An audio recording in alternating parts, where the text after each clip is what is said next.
بسم اللہ الرحمن الرحیم۔ السلام علیکم صاحب، گزشتہ ایک نشست میں ہم نے صوفیانہ اصطلاحات میں سے ایک اصطلاح طلب کے متعلق گفتگو کی تھی، اور اس ویڈیو کو دیکھ کر بہت سارے احباب نے ہم سے رابطہ کیا اور اصرار کیا اس بات پر کہ ہم اصطلاحات صوفیہ کے اوپر بھی گو کہ ہم پہلے بھی اصطلاحات صوفیہ پر گفتگو کر چکے ہیں، بہت ساری اصطلاحات کو بیان کر چکے ہیں، اور آپ ہمارے اسی چینل کی جو پلے لسٹ ہیں اس میں آپ صوفی ٹرمینالوجیز میں ان ویڈیوز کو دیکھ سکتے ہیں۔ تو خیر، ان دوستوں نے اصرار کیا کہ ہم اس سلسلے کو جاری رکھیں اور طلب کے بعد کیا کیا اصطلاحات آتی ہیں اس کے اوپر کچھ نہ کچھ گفتگو ضرور کریں۔ تو صاحب، و تصوف کی ایک اور اہم اصطلاح ہے جسے ارادہ کہتے ہیں۔ اس کو یوں سمجھیے کہ طلب دل میں جاگنے والی پیاس ہے، ایک اسپرچول تھرسٹ ہے، ایک انر تھرسٹ ہے، ٹھیک ہے؟ اور ارادہ اس پیاس کو راستہ دینے کا نام ہے۔ جی، طلب اندر کی پیاس ہے، باطنی پیاس ہے، اور ارادہ اس پیاس کو راستہ دینے کے نام ہے۔ بہت سے لوگ حق کو چاہتے ہیں مگر چلتے نہیں ہیں۔ جی، وہ آپ کیش رجسٹر کے پیچھے کھڑے ہو کر بھی حق کو چاہ رہے ہوتے ہیں، طلب ہوتی ہے کہیں نہ کہیں، مگر چل نہیں پا رہے ہوتے۔ بہت سے دلوں میں سوال اٹھتا ہے مگر وہ سوال عادتوں کے شور میں دب جاتا ہے، چند کتابوں کے پڑھ لینے سے، چند واعظ کو سن لینے سے وہ دب جاتا ہے۔ ارادہ وہ لمحہ ہے جب انسان اپنے اندر کہتا ہے کہ I'll not remain in the ignorance، اب میں غلطی میں نہیں رہوں گا، اب میں اپنے دل کو سنبھالوں گا، اب میں اپنی زندگی کو اللہ کی طرف موڑوں گا، اب میں حق کی طرف رجوع کروں گا۔ تو صاحب، وہ ارادہ جذباتی جوش بھی نہیں ہے، کیونکہ جوش آتا ہے اور چلا جاتا ہے، ہم سب ہی اس میں سے گزرتے ہیں، اور نوجوان تو بالکل زیادہ گزرتے ہیں اس جذبے سے۔ یکدم جوش آیا اور پھر یکدم وہ جوش اتر بھی گیا۔ تو ارادہ وہ خاموش فیصلہ ہے جو انسان کو بدلتا ہے، یہ جوش نہیں ہے۔ جی، یہ وہ نہیں ہے کہ طلب آپ کے اندر بڑھی اور پھر آپ کے اندر ایک جوش پیدا ہوا اور آپ نے 5 وقت نماز بھی باجماعت پڑھنی شروع کر دی، اور اسی جوش میں آپ تہجد گزار بھی ہو گئے، اور پھر ہم نے کیا دیکھا کہ وہ جوش آہستہ آہستہ اترتا گیا، تہجد گئی، پھر نمازیں جماعت کے ساتھ گئیں، پھر علیحدہ علیحدہ چلی گئی۔ تو وہ جوش تھا۔ ارادہ اور چیز ہے، یہ اندر کا ایک عہد ہے اپنے نفس سے، اپنے رب سے، اور اپنی زندگی سے، اور اس عہد کے اوپر استقامت کے ساتھ پھر کھڑا ہونا پڑتا ہے۔ تو شیخ اکبر حضرت ابن العربی کے ذوق میں ارادہ بندے کی طرف سے آغاز نظر آتا ہے، مگر حقیقت میں یہ بھی حق تعالیٰ کی توفیق سے پیدا ہوتا ہے۔ بندہ قدم اٹھاتا ہے مگر قدم اٹھانے کی طاقت بھی اسی کی عطا ہے۔ اس لیے صاحب ارادہ اپنے ارادے پر فخر نہیں کرتا، بلکہ دعا کرتا ہے کہ یا اللہ میرے ارادے کو اپنی رضا کے تابع رکھ۔ اور شیخ رومی فرماتے ہیں کہ ارادہ محبت کی سمت ہے۔ جی، جس دل میں محبت سچی ہو اس کا ارادہ بکھرتا نہیں ہے، لہٰذا ارادہ کی جو بنیاد ہے وہ حب سے ہے، محبت سے ہے۔ جی، جن کی محبتیں پختہ ہوتی ہیں، سچی ہوتی ہیں، ان کے ارادے غیر متزلزل نہیں ہوتے۔ جی، وہ ہر راستے پر نہیں چلتے، وہ پھر اپنے محبوب کے ہی راستے پر چلتے ہیں، اسی ایک سمت کو، اسی ایک ڈائریکشن کو، اسی ایک رخ کو اختیار کرتے ہیں۔ تو یہ جو ایک رخ کو اختیار کرنا ہے اور باقی سمتوں کو چھوڑ دینا ہے، یہ اس حب کی بنیاد کے اوپر کھڑے ہونے والے ارادے کے بغیر ممکن نہیں ہے۔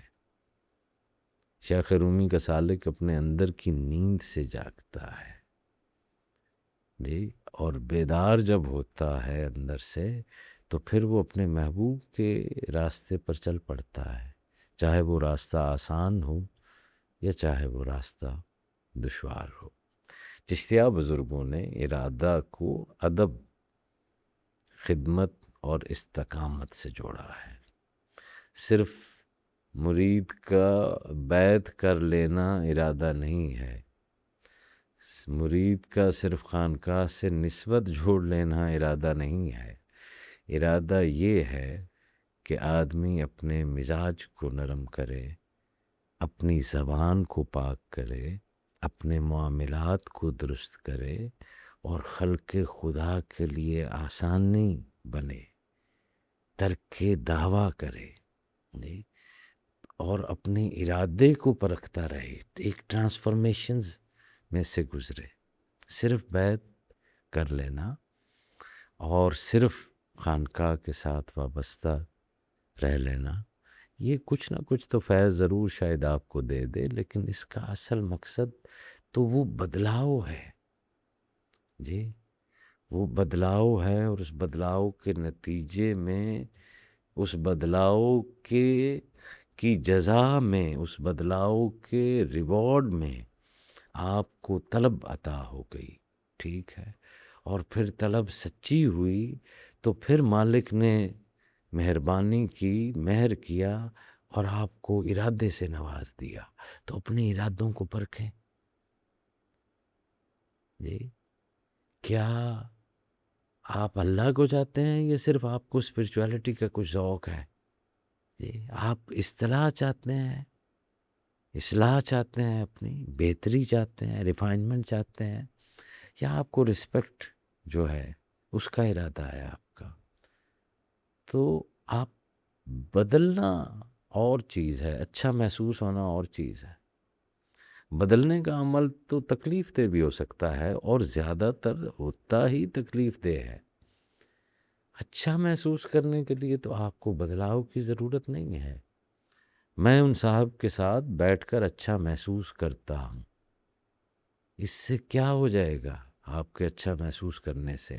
ہاں، ایک تھیوروپیٹک ایفیکٹ ضرور ہے کہ آپ اتنے انتشار کے دور میں شکر ہے کسی کے ساتھ بیٹھ کر اچھا محسوس تو کر رہے ہیں، لیکن مدعا تو یہ ہے کہ آپ پھر بدل جائیں، وہ ٹرانسفارمیشن بھی آپ کے اندر آئے، آپ کے کردار میں، آپ کے گفتار میں۔ تو ارادہ کی پہلی نشانی سنجیدگی ہے، یہ دس از اے سیریس میٹر۔ آدمی بہانے کم کرنے لگتا ہے اور عمل زیادہ کرتا ہے۔ یہ ارادہ سے ہی مرید ہے نا، مرید کون ہے؟ ارادہ کرنے والا ہی تو بہانے کم کرتا ہے، عمل زیادہ کرتا ہے، الزام نہیں لگاتا کسی پر، اپنی محنت کے اوپر جو ہے وہ دوام کے ساتھ کھڑا رہتا ہے، وہ تھوڑا کرتا ہے مگر کرتا مسلسل ہے۔ اور اس کی تیسری نشانی یہ ہے کہ وہ جو کام بھی کرتا ہے وہ پھر اخلاص کے ساتھ کرتا ہے، وہ کام اس لیے نہیں کرتا کہ لوگ اسے اچھا سمجھیں، لوگ اسے دیکھیں، اس کو اپریشیٹ کریں، اس کو ریکگنیشن کی ضرورت نہیں رہتی، وہ کام اس لیے کرتا ہے کیونکہ وہ کام اس وقت کرنا درست ہے۔ That is a right thing to do at the right time. He is not doing it for any recognition or appreciation. ارادے کو مضبوط کرنے کے لیے صاحبو 3 باتیں یاد رکھیے۔ ایک تو نیت کو صاف کریں، پھر یہ ہے کہ اپنے معمول کو مختصر کریں مگر اسے مستقل رکھیں۔ یہ جوش میں آ کر یکدم جو ہے وہ بہت سارے شغل کے اندر چلے جانا اور پھر اس میں سے یوں نکلنا کہ کوئی ایک شغل بھی باقی نہ رہے، تو یہ کوئی طریقہ نہیں ہے۔ اپنے معمول کو مختصر رکھیں لیکن مستقل رکھیں۔ کیا کہتے ہیں کہ وہ پانی کا ایک قطرہ بھی اگر مستقل گرتا رہے تو وہ چٹان کو توڑ دیتا ہے۔ تو بات یہاں پر اس مستقل گرنے سے ہے، اس استقامت کے ساتھ ہے کہ ہر رات اپنے دل سے پوچھتے رہیں کہ آج میں نے اپنے ارادے کے ساتھ کتنا سچا رہا، ہر رات اپنے محاسبہ ذات کرتا رہے۔ جی، تو جس طرح پہلے میں نے آپ سے عرض کی تھی کہ طلب اگر بلاوا ہے تو ارادہ جواب ہے، طلب چراغ ہے تو ارادہ قدم ہے، اور طلب دل کو جگاتی ہے اور ارادہ زندگی کو بدلتا ہے۔ اللہ ہمیں سچا ارادہ عطا فرمائے، ایسا ارادہ جو نفس کا دعویٰ نہ بنے، جو اس کی رضا کا راستہ بنے، ایسا ارادہ جو جذبات میں نہ ٹوٹے، ادب، خدمت اور استقامت میں ڈھل جائے۔ اللہ کریم آپ کا حامی و ناصر۔